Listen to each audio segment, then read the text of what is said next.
All right, ladies and gentlemen, you are welcome to another great episode on your favorite political talk show, The Truth with Ben Jokes. Now, the workforce of this country is yet to recover from the shock of not hearing a new minimum wage announcement today being Workers' Day, and the kind of confusion between the federal government and the workforce, for me, has descended into the gutters. Their positions on the economy are worlds apart. And if we agree that workers and NLC represent the economy and the common man more than the Nigerian government, then the government has shown that they have no knowledge of the economy they claim to be in charge of. This hardship is extraordinary and they are acting like they don't know. Amidst the extraordinary hardship, the APC government still thinks that Nigerians have not sacrificed enough. Every normal person would think that when government officials gather nowadays, the discussion should be about fighting insecurity so that people can return to the farms, because we are at the risk of famine now. You would think that they would be talking about job creation, seeing that 70% of the country's youths are unemployed. But no, when the Speaker of the House of Representatives, Tajuddin Abbas, addressed members of the House on Tuesday, he began talking about taxing Nigerians. Are you kidding me? No, I kid you not. Everyone knows that TINUBU's only knowledge on the economy is taxation. Tax, and tax the people.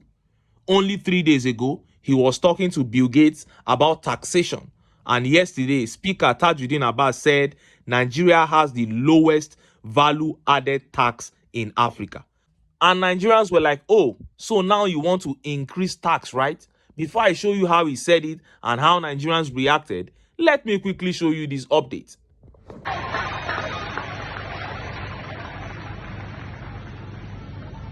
When in November, October, really, toward the end of October, we brought the Australia to contractors road. People say the following process. And if you follow, the Australia is already as far as contractors road. So a road that has not been used for 20 years is going to be used by the end of this year.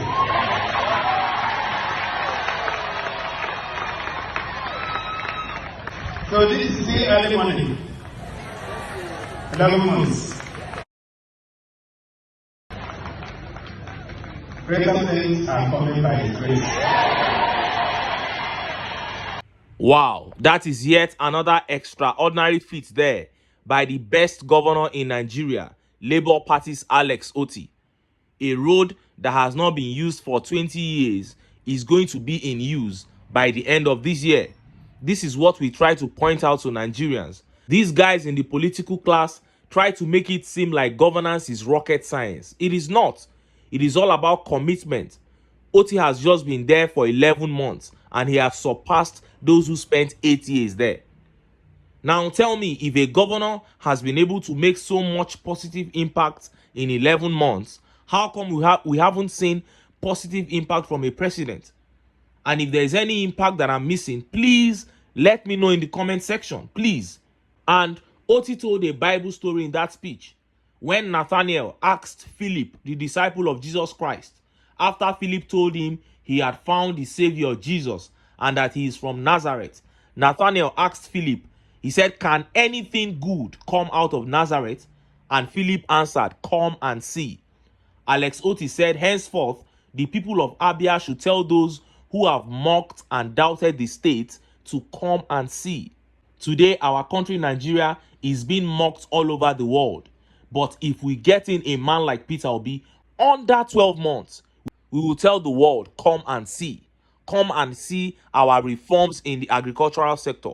Come and see our reforms in the educational sector. Come and see our reforms in the medical sector. And so on and so forth. And it is still within our power as a people to make that happen. And if we stand together, it is a piece of cake. Now, let us look at what the Speaker of the House of Representatives, Tajuddin Abbas, said that got Nigerians really angry. Look at how the papers reported it. Nigeria's VAT collection, lowest in Africa. Abbas. The Speaker of the House of Representatives, Tajuddin Abbas, has described Nigeria's value-added tax collection as the lowest in the African continent. This was as the Speaker attributed the development to what he referred to as significant inefficiencies in the nation's tax system. According to the Speaker, the House would continue to do its part to assist the federal government's drive to reposition the nation's economy. Mr. Abbas stated this on Tuesday in Abuja while delivering a keynote address at the opening of a two-day retreat for members of the House.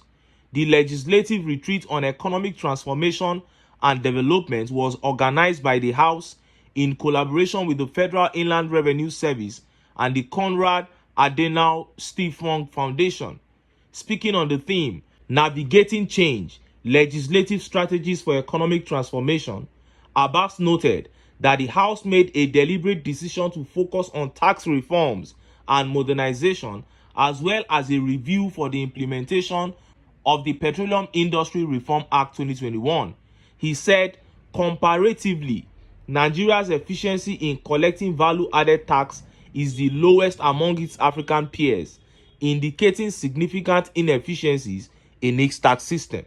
This trend of low tax revenue, coupled with a continued dependency on the increasingly unstable oil revenue, presents a major risk to Nigeria's fiscal sustainability.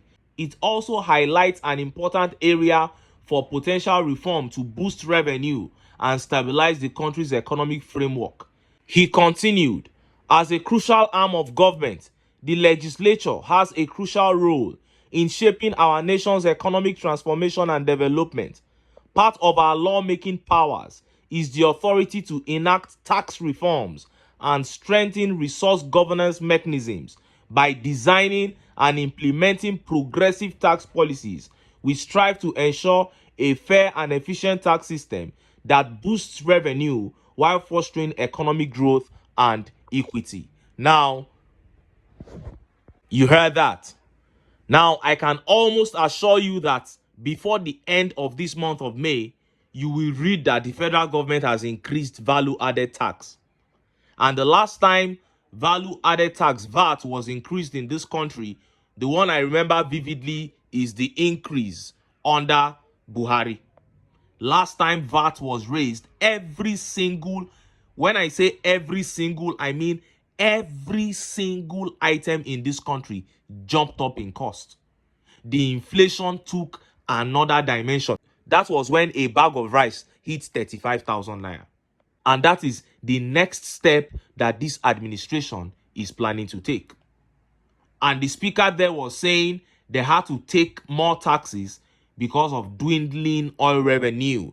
That if the government does not take more taxes, it will affect the sustainability of the government. Nigeria has the lowest VAT in Africa. That is the one you are talking about. But you have not talked of our minimum wage that is about the lowest in the world. You have not talked about insecurity and all that. And you are saying you need to take more taxes because oil revenues are dwindling. Oh, so you know that oil revenues are dwindling, but you and your cohorts increased your salaries by 114%. You know that oil revenues are dwindling, but you chose to buy SUVs, hundreds of millions of naira for yourselves. You know that oil revenues are dwindling, yet you padded the budget to the tune of trillions. But you want the people of Nigeria to fund your lavish lifestyles. And look at how Nigerians reacted. Look at some of the tweet reactions. This tweet here by Jide Johnson Malami says, Otti bere. The projection has started. The increase of VAT isn't inevitable. The ramp-up campaign has started. It is just a matter of time. This policy statement will soon become a law passed by National Assembly. I quipped. Must everything be about revenue generation at the citizens' expense? That is the big question. You know, I told you, give it just this month. They will pass it as law. Anything that will hurt the people, that will cause the people pain, it will not take them more than few weeks to pass it into law. What have the people done to these people? You want to generate money for what? To buy more SUVs? And this tweet by Titilayo Ogunmeru says, news. Let us know where you are going. Just tell us you want to increase it as usual. Last, Nigerians must learn a lesson. Well, if this is what it will take for Nigerians to open their eyes, then so be it. Because these guys are going to continue to unleash mayhem on the people. And this tweet by Mora Kinyo Akinosun says, the current VAT and other regular taxes are not still being used to serve the citizens. You all keep storing them in bags and taking them to your homes. Did Yaya Bello not steal 80.2 billion out of the little VAT we are paying? Thieves end Nigeria now. I'm sure this one is one of the Odua agitators, those who believe that this country can never work. And this tweet by Yinka Akintunde says, Nigeria is also the worst waster of collected revenue, VAT inclusive. The worst in accountability to the masses as well. Billions get stolen with no deterrent. All we get is emotional blackmail hinged on religious, regional, or political persecution when asked to give accounts. That is it. That is just it. Nigerians need to open their eyes. This is a battle with the political class. And this is what I always try to make people see.